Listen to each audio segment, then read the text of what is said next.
You know those days when the paperwork just piles up? Simple Practice is the EHR that makes it all easier. Scheduling, billing, treatment plans, even notes. No wonder over 225,000 practitioners trust it.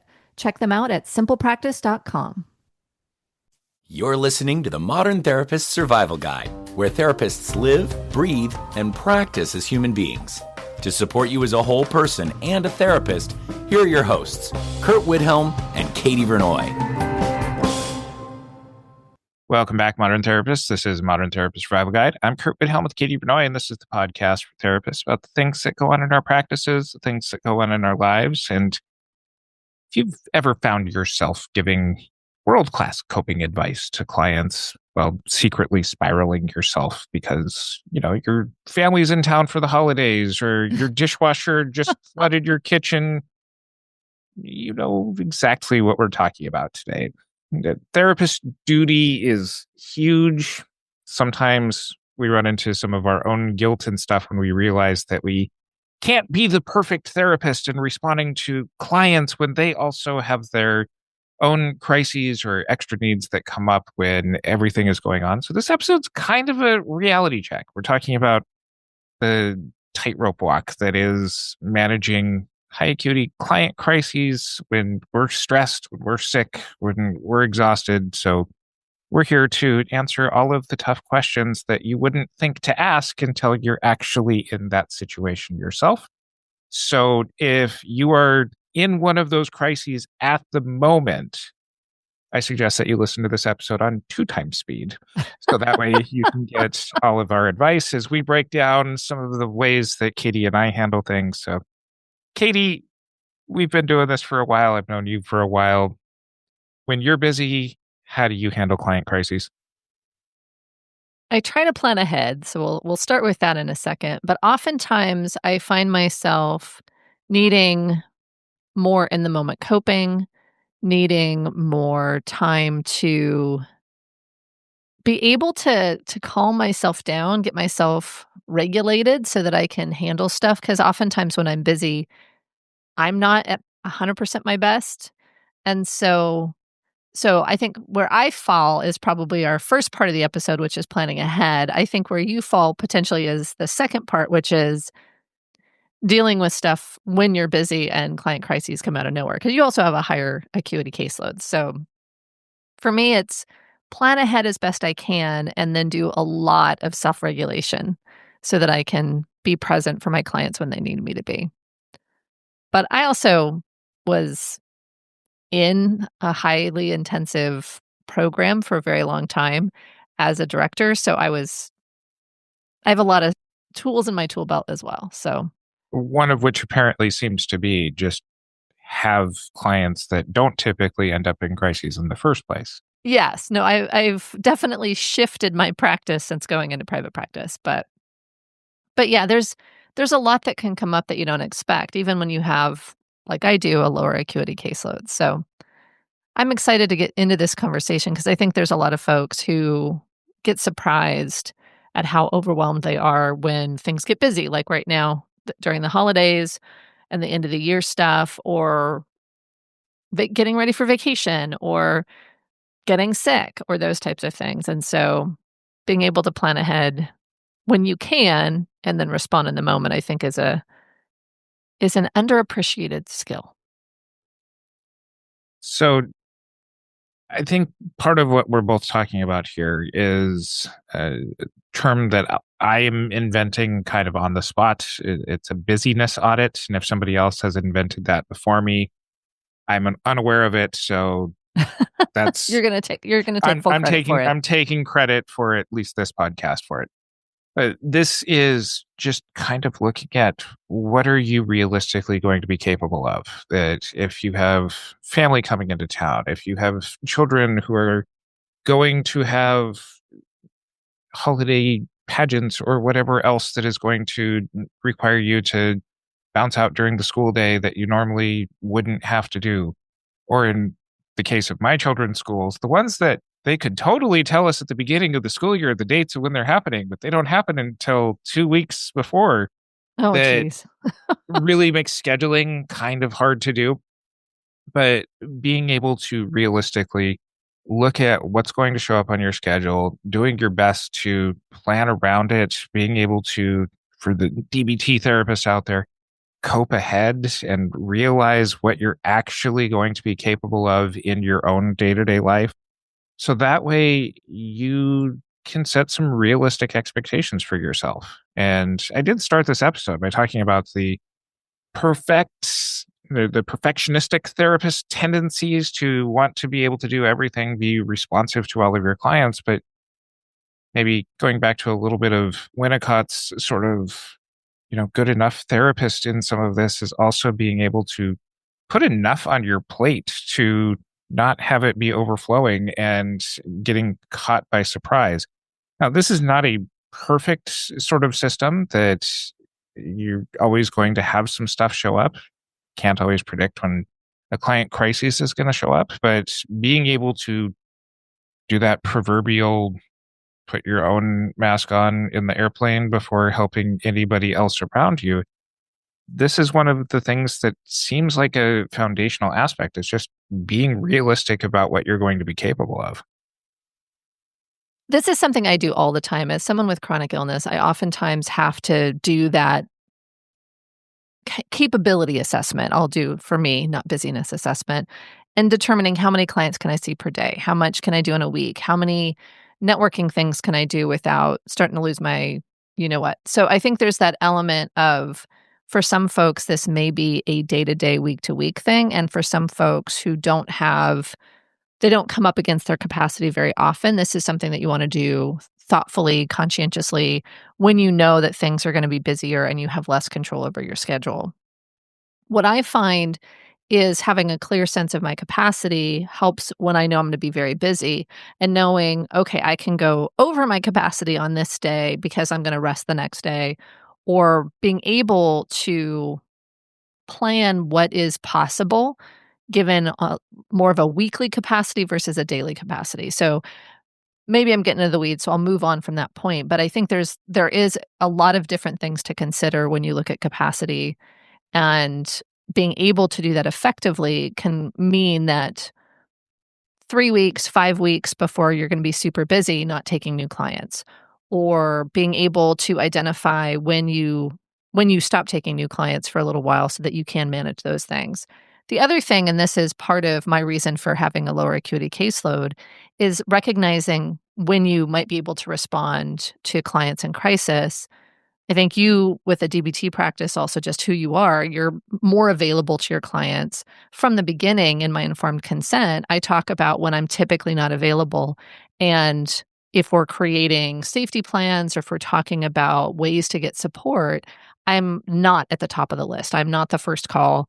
I'm oftentimes not the third or fourth call. It's one of those things where being able to really seek resources for the client within their community, so to speak, is very important to me, because I don't want them to feel like if I can't answer the phone or if I'm not available for any reason, that they don't have those things in place. And I'm not saying that that's what you're doing, but for me, especially after being on 24/7 call for several years, I don't wanna feel like I can't relax or that I can't step away from my phone or whatever it is if my clients might be in crisis. I want to know that they are more likely to seek out support from a family member or a loved one. They have resources that I know that are available to them. And so I feel confident in being able to say, "Hey, evenings and weekends, you're probably not gonna be able to reach me." What you're talking about is trimming non-essential drains on your energy. Yep. And this is both professionally as well as non-professionally, that there are aspects about our jobs that when we get too busy, we can try to hand those tasks off to somebody else, or to have any of the systems in place that Katie and I have been talking about for the last 8 years, to really remind yourself, I should get those in place. So that way I don't have to respond to every single email. I can put an auto generated response out, or I can have other ways to be able to handle some of the administrative burden tasks that end up being something that drains a lot of energy. This also is stuff where you can trim out some of the non-essential drains of your energy in your life. If you need to tell, family members, Curt and Katie on this podcast told me it's okay that I don't have to go to 7 holiday meals at your house this year.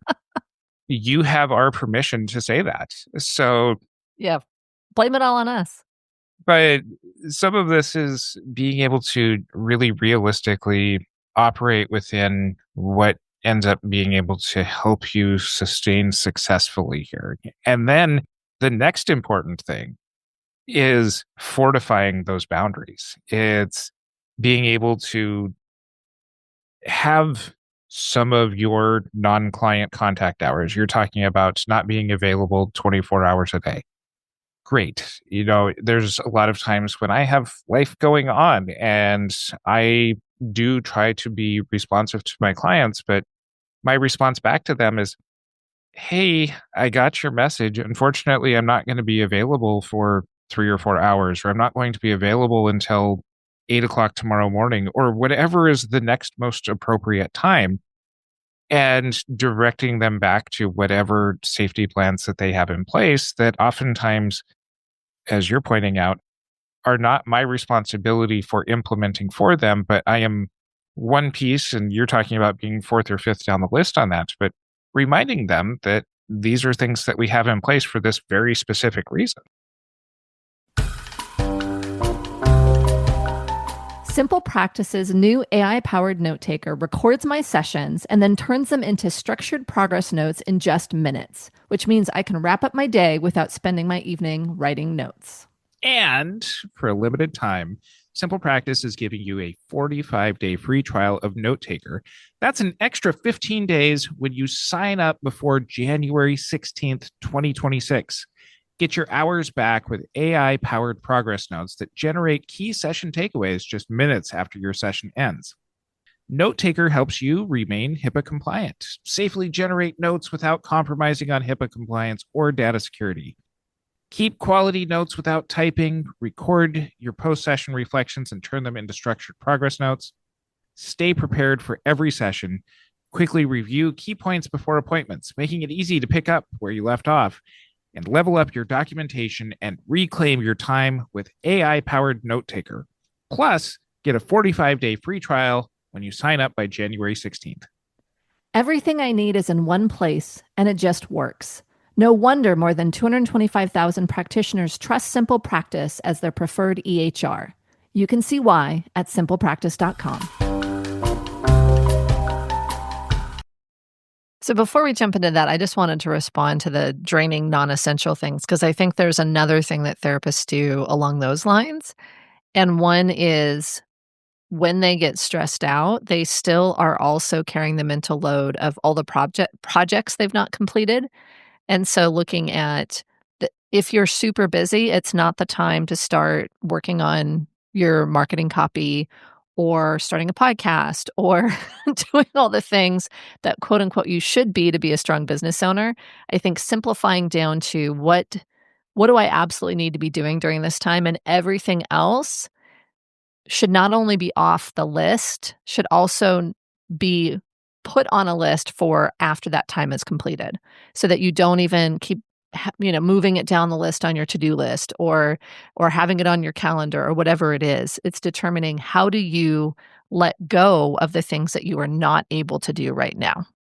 So I'll leave that point there. I think that one's well made. But with responding to clients when you're not available, I do the same thing, I think. And I'd like to ask you how you handle this, because for me, it's hard not to continue thinking about that client and worrying about them. And for me, that mental load makes it hard to sit in that space of, hey, I'm not going to be available to 8 a.m. Sometimes I guess you get to a conclusion and, okay, I'll call you at 8, or we've got a session scheduled for tomorrow, or we can, you can kind of set those things up where they're going to be okay. But I oftentimes feel pretty worried about my clients if I can't respond right away. So I know that's my own stuff, but what is your recommendation, Curt? I really try to emphasize with my clients when they reach out how to communicate with me. And I'm not going to talk about my clients, but I am going to talk about one of the supervisees in my practice that when they first joined the practice, I'd get these messages that say, Curt, I need to speak with you. And that would drive me nuts. It would just, because I have no idea the severity of what's going on. I have no idea what it's about. It could be anything ranging from, I have a client crisis that is ongoing right now to, I need to reschedule supervision this week. And Yeah. so what I try to do as best as possible is not only to say, here's how to reach out to me in the event of an emergency, but also here's how to reach out to me in the event of an emergency. You can message me a little bit more about what's going on, because if it's about rescheduling a session or rescheduling supervision, I'm going to wait until the next appropriate time tomorrow. If it's something where it does feel like it needs to be a little bit more prompt, if I'm in a situation where I can then reprioritize something, get to a more private spot, if it's something that needs to be handled right now, it gives me the ability to be a decision maker as far as being able to say, either I'm not available right now, and with the team that I have set up, please reach out to this person on my team who can meet with you earlier, help you sooner. Or in the case of my supervisee, what I've finally got them trained to do is now I get the messages, hi, Curt, I need to speak to you about a reporting situation. Here's what I've already tried, or here's what I've already considered, that makes it to where if I can give a call back, great. If it takes 10 minutes, if it's something where they've already explained their thought process and what they're doing, and if it's something that I can read and respond to in an email or a text or something, that helps to be able to speed up a lot of it. So some of this is just training our clients in how to be able to communicate what's going on. That's a really good point. I guess I've done that too. And when I had supervisees, I would do the same thing. This is what you text me about. This is what you email me about. This is what you say for supervision. And being able to make sure that if somebody texted me, it was, I need an urgent response. And I think that's really what it's come to. Every once in a while, I'll get somebody texting me on the weekend. They'll say, hey, I need to reschedule session this week. And I'll respond to them on Monday morning. But I think there's that element of the more you can have clarity on what this communication is about, the stronger it is that you can respond appropriately and potentially pretty efficiently. As we're talking about this, in the panacea of therapist self-care, this is some of the really under the radar self-care that therapists can do, is Yeah. just being able to have good communication systems. This is beyond the bubble baths and the, take a weekend off kinds of things, but self-care is really about being able to set up your own systems and communications in ways that you can successfully handle things. And why you point out several times around, the higher acuity caseload that I handle is because I can put in these kinds of systems that do work in a way that works for me, and being able to really be able to support clients who need that. And it's kind of all right, meet me in the middle and I can be actually more responsive without being necessarily more responsible. And that's kind of a really cool thing that I'm just realizing now. Yeah. And you have a group practice, and there's, I think, a capacity that you've created that supports all of that. For those of us in solo practice, when I've had clients bump up to this higher acuity level or be in crisis, there's a few different ways that I manage it. One is I do have some colleagues who could be backed up if needed to, if there's a need, especially if I know I'm going to be pretty busy. There might be folks I can say, hey, if I'm not available, can I touch base? Can you be one of my touch base people, where I might send a client to have a crisis call with you or a crisis session with you if I'm just not capable. And I've had that happen, especially like on vacation, those types of things. I think when there's not a lot of folks available, then it becomes, do I identify a pathway to move out of my unavailability? And so there's been times when I've been, just traveling on the weekend, not vacation necessarily, but just spending time with family or doing something else, right? So it's not vacation, full on vacation. I don't have coverage. And I'll find, a room and do a phone call versus a video session, those types of things. And I'll identify how I can get myself to, in DBT words, wise mind, and be able to do what's needed for the clients. And so there's a flexibility that I think is not unique to therapists. A lot of my executive clients end up having to hunker down somewhere in the corner and hop on a laptop and, do something very urgently because of, working across time zones, that kind of stuff. But I think there's that element of, for us to sign on and be able to be present for our client, we have to really be aware of our capacity in that moment. Did we just have an argument with a family member? Did we just share a bottle of wine? Did we do something that may make it so that we're not truly available to that client? And if we don't have backup, what can we do? And so I think those are the types of things where obviously the planning ahead is great, but also having a sense, if it comes down to it, and my client hasn't ever been in crisis, we don't have this huge safety plan. This is a brand new out of nowhere kind of crisis. What might we do so that we can help them get kind of to a stabilized place, even if we're not personally available to support them? Have you had that situation happen before, being in private practice or being in group practice, or even in your group practice if there was no one available? Yes, and I think that this does lead to kind of what we've eventually ended up developing, which is emergency handoff protocols. What is the least amount of communication that's necessary to somebody who might be sharing a bottle of wine with somebody and not in the best situation to respond back to a client, but how do we communicate, hey, I've had a client reach out to me, this is what you need to know? And some of that has developed over the years because I didn't have that in place when I was in solo practice and being able to communicate, or when I'm actually trying to take vacation and passing along to somebody outside of my practice to provide supervision, things like that. Typically, when I have somebody covering my practice or had somebody covering in the past, you were even one of these people, is, hey, I'm going to be out of town from this date to this date. I have given some clients your number. These clients have expressed explicit interest in being able to reach out to you. And here's kind of the bare minimum of information that they've given to me to be able to pass that along to you in case, kind of here's a pre-planning ahead conversation. Here's some clients that might need it, say that they won't, but might need it because sometimes this ends up happening. And then anybody else on the list, if they do happen to reach out, you as the person covering, you can definitely call me and I can be able to pass along.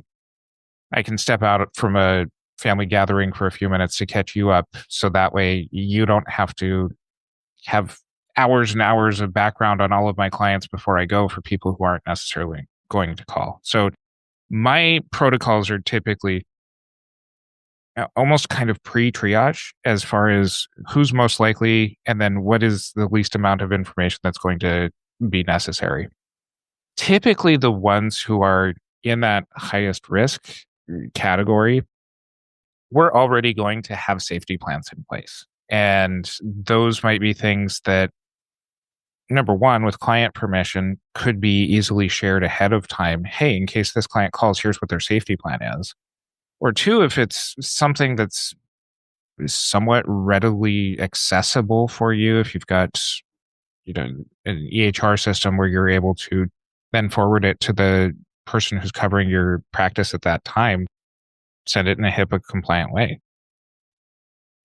I've also had clients schedule sessions if there's an extended absence. Like I just went on a longer vacation and I had a client, maybe more than one client, have a session or two with another provider. So obviously releases in place, all of that's planned ahead. I'm actually curious about those moments when there's not backup and you're not totally able to be as present as you want to be. I typically go to what is the safety plan. I respond with the ways that I can. I have in my informed consent that I'm not kind of their crisis response. And so I'm able to potentially sit back. I may not have even seen the text or the email or those types of things. And so I come back to it, the next morning or when I return on the next business day. And I think a lot of folks get worried about the liability there. I think in the past, there have been times when I've either responded and just said, I'm sorry, I'm not available. Can you reach out to this? Or if this is an immediate emergency, here's the crisis response numbers or those types of things. And there's been times when I feel like I don't think I've ever stepped completely across a line, but there's times when I feel like I'm not responding in the best way because I'm not at capacity because there's nobody else. And so I've got to just say, hey, what's your safety plan? What are you going to do? And if clients have been really in deep crisis, that's been a bad idea because it's something where it has to escalate in a different way. I think there's the other thing of, okay, I'm not available now, but I'll be available in 3 hours. And it's like, okay, let me drink some coffee. Let me go for a walk. Let me get myself to a place so I can quote unquote get into wise mind. And I feel like that's a pretty big lift. And I think it's hard for us to ask of ourselves as therapists, but I think there's a responsibility. But what are your thoughts on that? I'll answer this question, but I want to go back just a moment and to be able to say that a lot of what we're talking about is your best plan of action is to have a plan of action and then follow it. Sure. And emphasizing and then document what you've talked about with each of your clients in these situations. Of course. So to answer your question, do we have a responsibility? Yes, we do have a responsibility. Ethically, we can't just say, you know what, in an extended time of absence, good luck, Well, I'm not even talking about an extended time of absence. I'm saying it's 10 o'clock at night and you're not available. There's no coverage. You're not planning, it's 10 o'clock on a Friday night. You are, going away for the weekend and it's not even a quote unquote extended plan of absence. You're not expected to be working at that time. And so you can say, and I've done this in the past, we can schedule a session for Monday morning. How are you going to get there? And if I'm in wise mind and not in some crisis or otherwise incapable, I think that usually goes okay. But if I'm incapable at that moment, for whatever reason, I'm sick, I'm, whatever, right? I think those things can be not a good idea for me to try to do that. And so I try to get to a place and say, hey, I'm not available now. I'll be available in, whatever, tomorrow morning. But what do you feel like is our responsibility in that moment if there's no backup? It's New Year's Eve. What is it that we are responsible to do in that moment when we're not planning to work, nobody's working. And, it's a out of the blue kind of crisis that there's not an intensive safety plan because it's not a client who's needed one. Our ethics codes tell us that we need to let our clients know what our availability is. Okay. And that is something that I know it's in my informed consent, and I think that most people have some language in their informed consents around, I'm not a 24-hour practice. When there is a holiday or something such as New Year's Eve, that you're able to kind of say, hey, in addition to my normal time off, I'm also taking an extra day off at this time. That this is why many of us also have on our outgoing messages, if this is a true emergency and I'm not available, call 911, call 988, call something, some place that directs to, in an absence of my own, you're able to be covered. And that's sufficient from your mind, because oftentimes we don't have an automatic text response reminding them about 911 or 988. And with many of the available technological tools that are out there designed for practices, this might be something that you look at seeing if this is something that you want to incorporate now. That's fair. But realistically, we do need to tell our clients what our availability is. We need to remind them of that periodically because informed consents are long and lengthy, and I don't expect many clients to remember something that's buried on page 3 of somebody's 9-page informed consent, 8 or 9 months later. Sure. So, and then document that you're returning to these things every so often, but you do hold some responsibility, especially if your regular availability is altered. So it really goes back to communication, planning ahead, and doing your best. And if you're in a moment when you just can't be available and you can't be available soon, figure out ways to get that message back to your client, whether it's an autoresponder or whatever it is, and let them know your next availability. So if it's New Year's Eve, my next availability is on Monday. Monday the 5th? I don't know. And we can schedule an appointment then. These are the other things that are available until that point. And you can hold that boundary, and hopefully you've already had that conversation with them about how they can take care of themselves when you're not available. So to wrap this up, there's a couple of things that we're really hoping that you take away from this conversation. It's that you are not expected to be a 24/7 mental health emergency room. You're highly trained. You're a compassionate, professional human being who is fundamentally going to have human being things happen in your own personal life. And that occasionally throws a wrench into the whole clinical process. Some of these things are things that you can cope ahead. Some of these things are recognizing that having some healthy boundaries around stuff isn't selfish. They're actually clinically necessary because sometimes with clients, you not being available is actually going to be part of their therapeutic growth. That if you're constantly available and constantly responding, that actually might be creating some dependence and eventual harm to a client. So, one last thing that I want to just kind of briefly throw in is also be a part of consultation groups and get some outside perspective on, are you capable of handling what you're actually going through? And it might change from person to person's opinion.